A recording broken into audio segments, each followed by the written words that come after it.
Nawawala ba ang kaligtasan? Tignan natin kung anong sinasabi ng Biblia. Sa Hebrews 9, sinasabi na ang Panginoon ay pumunta sa tabernacle sa langit at inalay niya ron yung kanyang dugo. Minsan lang niyang inalay and that is for eternal redemption. Romans 5:9, being now justified by His blood, we shall be saved from wrath through Him. Sabi doon, tayo ay napawalang sala dahil sa kanyang dugo. Ephesians 1:7, in whom we have redemption through His blood, the forgiveness of sins. Tayo ay nagkaroon ng katubusan sa pamamagitan ng kanyang dugo at kapatawaran ng kasalanan. Ang kaligtasan ay dahil sa dugo ng Panginoon na inalay niya. At sabi naman sa Titus 3, not of our righteous work.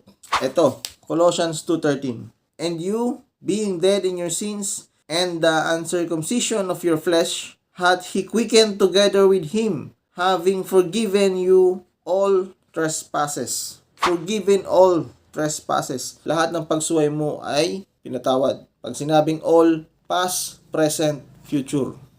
Hindi nawawala ang kaligtasan. Marami pang paraan para ipaliwanag o sabihin na hindi nawawala ang kaligtasan. Isa lamang ito sa mga passages na pwedeng gamitin para patunayan na hindi nawawala ang kaligtasan. Dahil ang kaligtasan ay nasa dugo ng Panginoon at hindi sa ginagawa nating mga tao. Pero ito ang tanong, bilang isang Kristiyano, kaya mo bang ipagkatiwala ang kaligtasan ng kaluluwa mo sa dugo ng Panginoon?